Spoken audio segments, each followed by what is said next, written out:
আপনারাও দোয়া করবেন। এখন আমারও দিন চলে আসছে, আমার এখন অনেক বয়স হয়ে গেছে।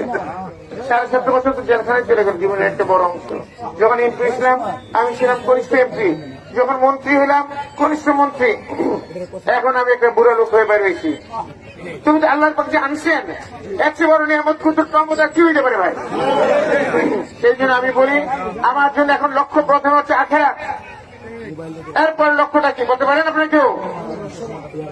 আমার এই 3 এলাকার জনগণের প্রতি এক জনসেবা, এটাই হচ্ছে আমার লক্ষ্য।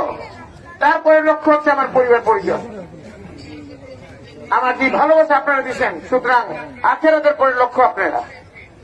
3 নম্বরে আমার পরিবার পরিজন, 4 নম্বর আরো অনেক এজেন্ডা থাকতেই পারে।